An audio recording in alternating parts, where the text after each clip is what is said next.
大家好，欢迎来到我的频道塔罗的地狱，我是 Nico 啊。那我们今天要占卜的课题是在5年以后你们会发生怎样的改变，你们会成为一个怎样的人。那在我们面前呢有3组牌，从左到右分别是第1组牌、第2组牌、第3组牌，大家可以根据自己的直觉选择和你们连接最紧密的一组牌。稍后的话我会做出一个解读。那么大家在选牌的过程当中，可以在弹幕上打出领取好运来领取你们的专属好运。好，那我们现在可以开始选牌了。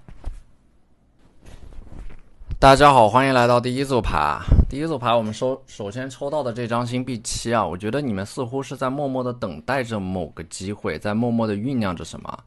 就当下你们可能处于一个躺平的状态，但这种躺平也不是随波逐流，因为你们知道现在整个大环境或者说整体的时机对你们不利啊，你们是属于那种君子藏器于身，待时而动的一种状态。当然也有一点像是那种怀才不遇的感觉吧。就是我觉得5年之内你们可能会得到一个峰回路转的机会吧，能够让你们的职业重新焕发生机，起死回生。所以宝剑8很明显你们现在被困住了，但是你们并非池中之物啊，这种束缚只是暂时的，它更像是对你们自身的一种修炼考验。你们在被困住的状态里边打磨自己的心性，等待一飞冲天。所以说这个圣杯6啊，你们在这5年之内可能会有一次非常重大的成长的这样的一种传承，某个人会把这个火炬传递到你们的手上，这意味着是5年之内你们会真正意义上的走向成熟，开始去承担一些责任。你们可能会继承对你们很重要的某个人的理想，就是说某个人没有实现的理想，你们来替他实现。某个人的遗憾不会在你们身上重演，你们会变得比你们的这个可能是你们的父母吧，你不会让他们的命运在你们身上重演，你们会变得更好。似乎你们是下定了很大的决心的，不再让这种错误或者说命运重蹈覆辙。星币骑士啊，我觉得在这5年当中你们会赚到第1桶金，这第1桶金可能是靠你们双手打拼的，也可能是你们获得了某种馈赠遗产，变卖了某种资产而得到了大量的现金。你们会利用这第1桶金去做出一个正确的投资，或者说利用这笔钱来改变自己的身份，让自己迈入到一个全新的维度当中啊。所以说这个魔术师，我觉得在5年之内你们可能会彻底意义上的让自己摆脱某种依附，变得独立且强大。可能会因为想要实现这种独立，你们会从某个地方搬出来自己住，而且魔术师就是你们会开始变得独当一面，开始独立的去做出一些决策，开始主导自己命运的感觉啊。魔术师我觉得一部分人可能会尝试着开始拥有自己的一个小生意啊，打造一个属于自己的生产资料，从被雇佣的身份和状态里面解脱出来，成为自己的老板，主宰自己的命运。圣杯女皇的话，我觉得你们在5年之内可能会遇到一个女性贵人啊。这张牌给我的感觉就是这个女性贵人她的性格特别的柔和吧，如沐春风的感觉，情商很高。你们似乎能够从她的身上学习到很多的待人接物的核心本质啊，能够从她的身上继承到一些智慧和美好的品质。这些智慧和美好的品德，它可能不会当下立刻为你们带来更多的财富，但是它能够帮助你们广结善缘，并且在人生的关键的道路上能够抵制住那种诱惑啊，不去选择一条捷径，而去选择一条真正适合你们的道路。圣杯女皇手中的圣杯啊，可能你们也能够通过这个女皇得到一个非常重要的机会，或者说这个人他是一个桥梁，能够让你们进入到人生的新的篇章啊。圣杯2这张牌呢，我觉得对于一部分人来说啊，可能你们会走入到某种关系里边啊，有可能是感情的婚姻关系，也有可能是事业层面的某种合作关系。无论怎么样来看的话，你们都会和某个人产生大量的紧密的交流，或者说利益层面的绑定啊。你们会通过合作来找到自己的定位和价值。宝剑5这张牌呢，我觉得5年之内的话，你们可能是从某种纠纷当中解脱出来。可能这张牌代表的是你们曾经被欺骗，或者说被背叛，或者说被你们最信任的人所背刺，就是在某种关系里边，你们付出了真心，但是却没有得到回报吧。你们没有因为这件事情而一蹶不振，因为你们代表的是某种强势文化，你们是真正的强者，你们会把对于某种幻灭当成是真实世界的邀请函，所以说这反而会让你们更加接近这个世界运行的本质。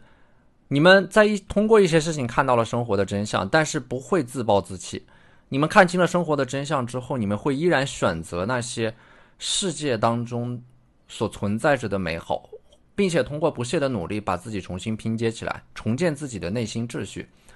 所以说星币6呢，我觉得你们在5年之后会成为某个事业的主导者吧，资源的分配者和掌控者的一种感觉。它星币6可能也代表的是某种理念和信仰的深度认同，可能你们会成为一个老师，传道授业解惑，有些人会被你们分享的理念所拯救啊，所以说你们可能会提升别人，去把某种有价值的东西分享出来，提升别人的精神感知力。星币6和命运之轮结合起来看，它也似乎是暗示着你们过去所失去的，在5年之后又会以另一种方式回到你们的身边。这个命运之轮代表的是因果链会收尾，就是5年之前你们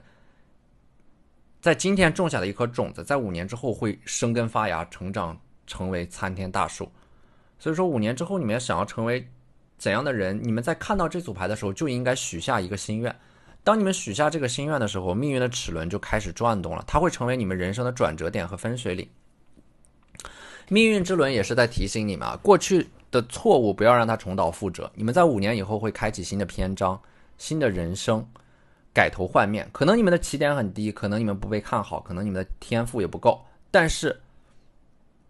可能你们会觉得这是一种命中注定吧。但是你们如何面对自己的命运，如何和自己的命运和解，又如何从你们的命运当中发现对你们有利的一面，这个决定权是在你们自己手上的，是患得患失还是承受接纳。你们的心态，你们面对命运的态度，也许会让命运带给你们不一样的际遇啊。命运可以决定很多事情，但是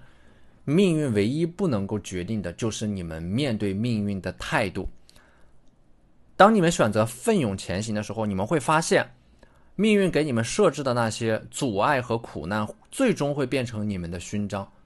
当某种困难和挑战出现的时候，其实是命运认为你们可以跨过它。所以说跨越命运当中那些挫折和苦难，我相信它同样会成为你们命运的一部分。好，那这就是我们这期视频的全部内容了，非常感谢大家的收看。如果你觉得我的视频对你们有帮助的话，可以在我的视频下方留言点赞，或者你们的支持就是我最大的动力。那我们下期视频再见，拜拜。大家好，欢迎来到第2组牌啊。首先第2组牌的第1张牌星币女皇啊，你们手上的这个星币的话，我觉得5年以后应该是你们现在坚持的这件事情会让你们取得一个巨大的收获和结果。这种执着和专注的力量，一瞬间又一瞬间的持续积累，会让你们实现一些常人所难以望其项背的成就。所以说这5年对你们来说其实是从0到1的一个过程啊，万丈高楼平地起的5年，是你们积累原始资本的5年，是你们赚到第一桶金的5年，是你们真正找到自己人生方向的5年啊。所以说这5年里边，你们手上的这个星币啊，应该是你们会拥有某种核心的技术，或者说核心的竞争力。我们往往会高估我们5天所能够产生的变化，但是又往往低估了我们5年之内能够实现的事情啊。所以说抽到了这张土象牌的话，我觉得你们应该把自己的眼光放得长一点。你们在做一件事情的时候，你们要问自己一个问题，就是这件事情你们愿不愿意持续的去做5年。如果说你们不愿意这样做的话，那么哪怕1天的时间都不要浪费在这个事情上面。所以说一定要成为一个长期主义者，这种长期主义者会让你们在更长的时间维度上受益。那么第2张牌呢，权杖女皇啊，就是你们会成为某个事情的主导者，某种生产资料的拥有者，代表的是你们说了算，你们可以主导一些事情的发展。我觉得这是你们在5年之内会经历的一种身份的变化，从一个跟随者变成主导者。权杖女皇的话，5年之后你们的身体应该会有一个非常明显的改善，尤其是个人的精力啊，身体健康这个层面上，整个人会变得更加的有活力。可能是5年当中你们持续坚持某种生活习惯，持续的锻炼，持续着做着某种对你们身体有益的事情，5年之后它会给你们的身体带来一个巨大的回报。也就是说，现在你们就应该对自己的身体进行一个投资，你们会在5年之后看到它是如何回馈给你们的。这种身体健康层面的改善会让你们整个人变得更加的积极、乐观、向上，拥有一种充沛的活力和能量。所以说你们现在可能整个人处在一种浑浑噩噩的状态里边，但是5年之后，你们整个人会因为找到了自己要做的事情而富有一种生命的活力和能量。如果说你们现在可能说陷入到了一种虚无和迷茫当中，但是不要害怕，因为你们现在还没有真正意义上的找到和明确自己的方向。可能你们会觉得每天重复着某种无意义的相同的生活，但是这种状态它不会一直持续下去，它会因为一个阴差阳错的机会让你们突然的想明白一些事情，或者说找到自己的方向。那么这张力量牌呢，就是你们会找到一种内在的能够驱动你们前行的真正的使命。这张力量牌它就是一种内生的力量，会增强你们的自我认同感。这张力量牌的另一个层面的解读就是你们在5年之内会找到一个人来帮助你们完成某项伟大的事业。因为力量它是一种阴与阳的协调和平衡，所以说这张牌有2个层面。第一，你们会找到一个刚好和你们性格层面上互补的一个人，然后通过和这个人一起来共事，来弥补你们自身性格层面的某种缺陷，2个人的合作会相得益彰，或者说你们会达到一种微妙的平衡，它是一种阴与阳的协调。就你们整个人在达到了这种平衡之后，情绪状态会变得更加的稳定，拥有一种更稳定的精神内核。现在的你们可能经常会在某种极端的情绪当中不断的摇摆不断的波动这张牌给我的感觉就是5年之后你们会彻底的放下某种心结和执念，从失去某个人、失去某种关系的遗憾里边走出来驱动你们前行的力量往往不是那些美好，而恰恰是你们现在所经历的这种痛苦、残缺还有遗憾。所以说你们会把这种痛苦，会把这种遗憾，会把这些你们过去失去的东西这种无限的唏嘘变成一种力量，找到那种能够真正驱动你们向上的力量。我觉得这是一种思维层面的转变，就是你们不会自怨自哀，也不会怨天尤人，你们会把过去的不幸看作是对你们成长的考验和历练，那些杀不死你们的，最终会让你们变得更强大。通过这样的一种方式，你们的人生反而有可能在5年之后达到一种非常圆满的状态。这个星币8它其实就是一种日复一日的坚持，完全的沉浸在某种事情里边，全身心的投入其中，可能用不了5年，3年之后你们的人生就会有一个巨大的转变，脱胎换骨的成长。所以说宝剑10就是5年之后你们似乎是能够彻底的从某种困境当中走出来似乎是还清某种债务，或者说贷款的偿还，可能是还清了某种人情债，结束了某种纠纷，整个人会如释重负。而宝剑10是你们现在的这个状态，就是看似走入到绝境，但是5年之后反而会向死而生，实现一个人生不可思议的逆袭。其实我觉得这组牌是想要告诉你们，命运一直都没有放弃你们，但是前提是你们自己不能放弃你们自己。那么权杖10呢，就是你们身上的这些权杖之所以你们被困住，是因为你们被一些事情所连累，又因为你们，或者是因为你们自身的责任心太强，不愿意抛下那些世俗的东西。你们想做出改变，但是又没有勇气改变，会产生一种非常强烈的精神内耗所以我觉得权杖10就是你们应该放下某种心理包袱，现在就立刻的做行动，做改变。5年以后的你们会焕然一新。权杖10其实就是你们在当下需要做一个清理把那些不必要的人和事剔除出去，减少内耗，轻装上阵权杖3的话，我觉得你们可能会选择一条少有人选择的道路走上一条孤独的旅程你们可能在5年之内吧，它会有一个这种把自己隐藏起来的过程吧，会有一个沉寂，独自在黑暗当中战斗了很久，然后突然的出现在众人面前，惊艳所有人。权杖3就是你们是背对着整个世界的，这种孤独默默的酝酿和沉淀，赋予了你们某种忧郁的气质，也成就了你们无与伦比的自律和自我要求。因为你们的人生在这组牌里边汇聚了很多的戏剧性，在这份戏剧性的剧本里边，它有悲剧，有跌宕，有意料之外和情理之中，但是也有不屈的努力，热爱的纯粹，从始至终的坚持。所以说在这个过程当中，你们会成为一个异类啊，走上孤独的一条路，然后在漫长的岁月当中不断的学习与修正，对抗阴影，艰苦的创造。你们不会被任何人所主导，你们始终坚定的前进，选择自己的使命的方向，保持自己灵魂的澄净和透明啊，而不使自己陷入到无谓的纷争当中。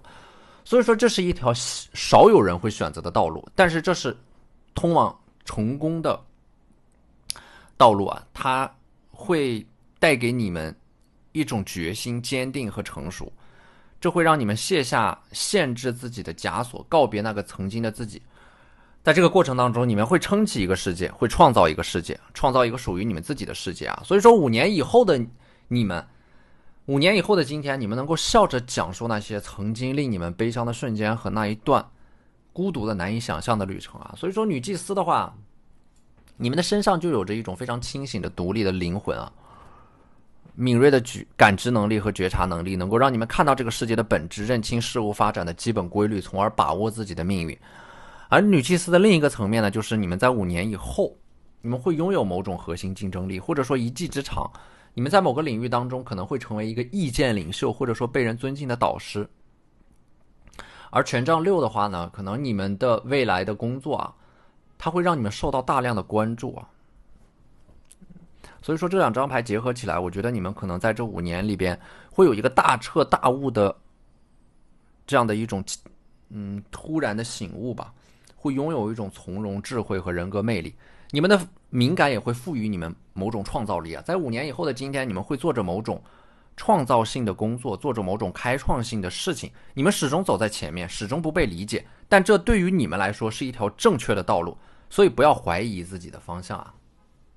你们最终会像这个权杖6一样取得成功，而且你们也要始终相信，你们值得所有的美好。好，那这就是我们这期视频的全部内容了，非常感谢大家的收看。如果你觉得我的视频对你们有帮助的话，可以在我的视频下方留言点赞，或者你们的支持就是我最大的动力。那我们下期视频再见，拜拜。大家好，欢迎来到第3组牌啊。那么从第3组牌我们来看的话，第一张权杖4啊，5年以后的你们可能已经成家了。也就是说在5年之内你们会找到一个能够携手一生的伴侣啊，会组建一个家庭，会拥有一个稳定的大后方和避风港。这也暗示着在几年之内你们会结束这种动荡的漂泊的生活，警惕压迫的能量可能会变得稳定且松弛啊。就是当你们穿越了一个混乱的周期之后，你们的人生将会迎来一个长长的上坡路。而且呢，当你们回过头来再看的时候，你们会发现啊，那些混乱和动荡的阶段往往会成为你们上升的阶梯。所以说不要太在意你们的人生是处在一个动荡还是稳定的阶段，因为这个世界上本来就是充斥着各种各样的偶然和动荡的，时不时来搅乱你们的人生。但是在这样的一种偶然和动荡之中啊，在事情之下隐藏着的事情，可能会暗含着一些机会，能够让你们转危为安，绝处逢生，柳暗花明。那么第2张牌呢是星币国王啊，我觉得在5年之内你们可能会遇到一个非常重要的贵人，他手上拿着一个星币啊，这个星币它可以象征的是某种资产能够继承到你们的身上，你们会因为这个人而得到一大笔钱，你们可以把它当成是一种投资。第2种呢，就是这个星币它代表的是你们会从这个人的身上得到某种关键性质的资源，推动你们的人生发展。所以说如果说这个贵人按类型来分的话，他是一个资源型的贵人，就是能够给到你们资源，这种资源可以变现，可以被积累，可以让你们在某种竞争当中获得先发优势。而圣杯4呢，凭空出现的一个圣杯啊，5年之内可能会有某个过去的老朋友重新给你们发来消息，重新联系到你们，它会成为你们人生当中的一个关键的转折点啊！这个圣杯凭空出现，它一定是预期之外的突然出现的一个机会，或者说某个人给你们发来的消息，它有一种峰回路转的感觉吧，就是5年之内你们的人生可能会因为这个机会或者说消息发生翻天覆地的改变。而第4张牌呢，权杖国王啊，这组牌的话，我觉得你们的有很强的贵人运吧，在接下来的几年，因为还抽到了一个贵人，就是火象特质的贵人啊，白羊、狮子或者说射手。它和星币国王的区别在于，星币国王它拥有某种关键性质的垄断性质的资源，而权杖国王他是一个权力领导型的贵人，就是从身份上来看，很像是你们的一个领导，或者说你们和他有一个关键的合作，也可能是你们服务的一个人，他是你们的客户，但这个人他能从你们的身上看到一些很重要的他，或者说他很欣赏的特质啊，所以说他是能够提点你们的。在工作的交接当中，你们又能够从他的身上得到很多工作的具体的方法论，而且这个人可能会给你们安排一些工作，或者说让你们做一些业务，对你们个人能力有很大的提升。这个贵人是指引你们，告诉你们人生的一条方向，或者说这种思维的转变会受到他的影响啊。他没有刻意去教你，但是你们能够从他的信息当中得到机会，能够寻找到方向。所以说这张Temperance 节制啊，我觉得你们可能在这5年当中，你们的思维认知都会产生巨大的改变。